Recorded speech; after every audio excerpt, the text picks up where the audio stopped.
Dans le genre de circonstances qu'on a actuellement, c'est-à-dire le confinement où on est tous bloqués chez soi, en tout cas au moment où j'enregistre cette vidéo, c'est ce qui est prévu pour les semaines qui arrivent, on pourrait se dire, bah c'est génial, c'est une super opportunité de perdre du poids parce qu'en fait, je vais être chez moi, je vais pouvoir cuisiner, je vais pas être tentée au resto d'entreprise de manger des trucs que j'avais pas prévus, je vais pas avoir les collègues de boulot qui vont me proposer des trucs à manger à longueur de journée, je vais pas passer devant le McDo en voiture en rentrant le soir, je vais pas non plus passer devant la boulangerie, je vais pas non plus pouvoir avoir de réunions sociales, finalement de repas, ma mère va pas m'inviter le dimanche, je vais pas avoir toutes les excuses sociales, les sorties, les bières avec les copines, tous ces trucs là. Du coup c'est génial, ça va être l'occasion pour moi de perdre du poids. Je sais pas si vous vous êtes dit ça, dans cette vidéo j'ai envie de vous montrer en quoi ce raisonnement en fait ne va pas marcher. C'est pas une bonne idée de voir les choses comme ça et que finalement le confinement ne va pas vous aider à perdre du poids en soi.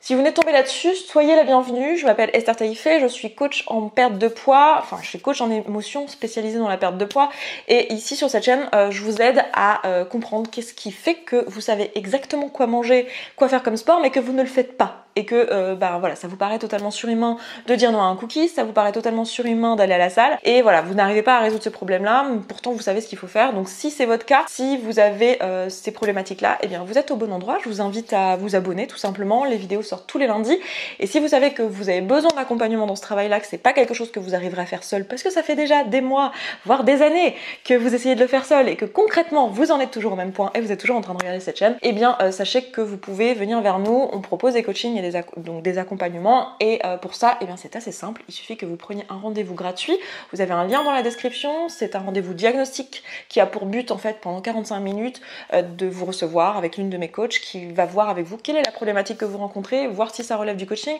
et voir si nous on peut vous aider. Et si c'est le cas, on vous fera probablement une proposition de coaching. Je vous laisse aller regarder ça, tout est dans la description de cette vidéo. Pourquoi c'est problématique de se dire ça? Je vais me servir de cette espèce de trêve là où on est tous bloqués dans nos maisons pour perdre du poids. En fait, c'est un leurre parce que ça sous-entend qu'on croit que ce qui nous empêche de perdre du poids ou c'est ce qui va nous permettre de perdre du poids, c'est les circonstances, ce sont les circonstances. Et ça c'est quelque chose que je vois très souvent où en coaching on vient me voir ou en premier appel on me dit en fait bon bah là écoute je pars en vacances la semaine prochaine, du coup pendant 15 jours je vais être à Bora Bora ou je sais pas où, en Italie à manger des trucs, c'est pas très bonne idée là d'aller en Italie là maintenant tout de suite, enfin bon bref. Concentre-toi Esther. Mais bref, c'est un leurre en fait de penser que les circonstances vont nous aider et de penser que c'est ce qu'il y a à l'extérieur qui va nous aider. Et c'est souvent ce que je vois auprès de mes futurs coachés qui viennent me voir et qui me disent là je pars en vacances, du coup je vais goûter des plats, du coup c'est pas le bon moment pour moi parce que voilà je vais être dans des situations sociales, j'attends le bon moment pour me lancer donc je commencerai le coaching à mon retour de vacances. Et bah ça c'est une mauvaise chose en fait, parce que ça part du principe, l'idée qu'il y a derrière c'est que on n'est pas responsable de ce qui nous arrive,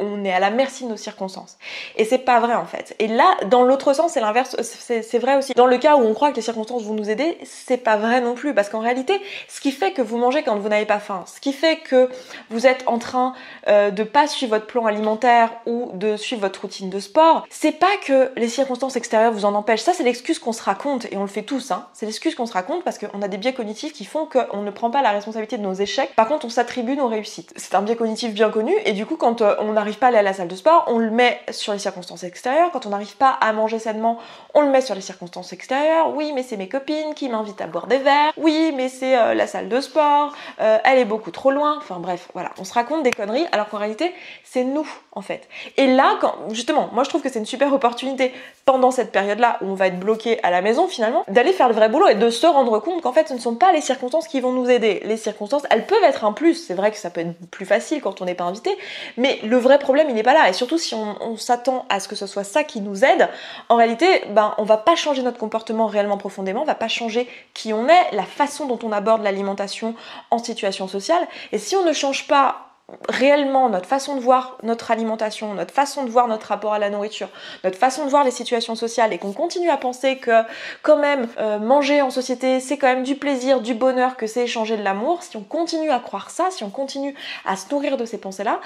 quand le confinement sera terminé, on va reprendre notre vie sociale et on va reprendre le poids. Parce qu'en fait ce qu'il faut voir c'est que le poids que vous avez actuellement, le corps que vous avez actuellement, il est le reflet, et votre vie de manière générale, hein, votre corps c'est une partie de ce que vous manifestez dans votre vie, vie, mais votre vie de manière générale reflète ce qui se passe dans votre tête, puisque tout ce qui se passe dans votre vie part d'une pensée, part d'une croyance, part de ce que vous vous racontez, parce que c'est ça qui va manipuler vos actions, qui va être à l'origine de vos actions. Si vous continuez à penser de la même manière et que vous comptez sur les circonstances pour ne pas vous mettre dans des situations où vos pensées vont vous faire défaut, eh bien vous n'arriverez jamais à perdre du poids de manière durable. Et là, si vous partez du principe que cette période-là va vous aider, oui, elle peut en fait sur le court terme, mais pas sur le long terme si vous ne faites pas le vrai taf. Donc moi, ce que j'aurais envie de vous encourager à faire, c'est effectivement, pourquoi pas, profiter de cette période-là pour se dire, ok, ça va être l'occasion pour moi d'essayer des recettes, ça va être l'occasion pour moi de cuisiner davantage, parce que de toute façon, les restos sont fermés et les sorties sont bloquées, donc autant réapprendre à cuisiner et pourquoi pas me servir de ça pour en faire une super opportunité. Mais je ne me leurre pas et je ne me raconte pas que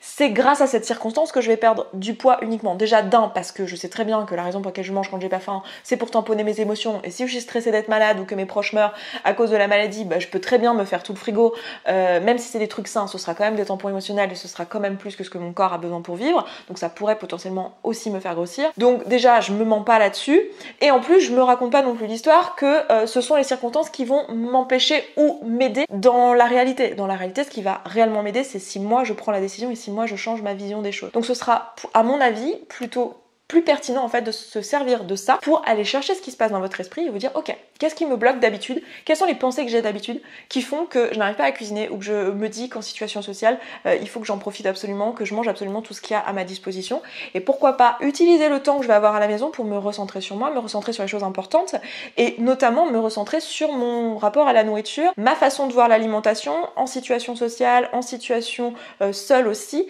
et de repenser ça d'une autre manière. Moi c'est ça que j'avais envie de vous dire dans cette vidéo. Si vous savez que vous voulez faire ce taf mais que vous ne sentez pas de le faire toute seule parce que vous avez déjà essayé, parce que ça n'a pas marché, que vous êtes déjà prouvé maintes et maintes fois que toute seule vous allez vous lâcher et que vous voulez juste vous faire coacher, vous faire accompagner et rejoindre un groupe qui fait la même chose que vous et réellement faire ce travail sur vous et que ça soit définitif et voilà, que le changement vous puissiez le faire, ce changement identitaire et ce changement de vision des choses, et bien sachez qu'on vous propose des accompagnements. Vous pouvez prendre un rendez-vous gratuit, vous avez le lien dans la description de cette vidéo. Vous allez être reçu par l'une de mes coachs qui va voir avec vous quelle est la problématique que vous rencontrez, diagnostiquer ça avec vous, voir si un coaching c'est pertinent pour vous et si c'est pas le cas, vous redirigez vers les bonnes personnes. N'hésitez pas du coup à prendre un rendez-vous, celui qui vous arrange dans votre emploi du temps. Et puis écoutez, moi je m'arrête là pour cette vidéo. Je vous embrasse, je vous souhaite une très belle journée et je vous dis à lundi prochain. Ciao ciao.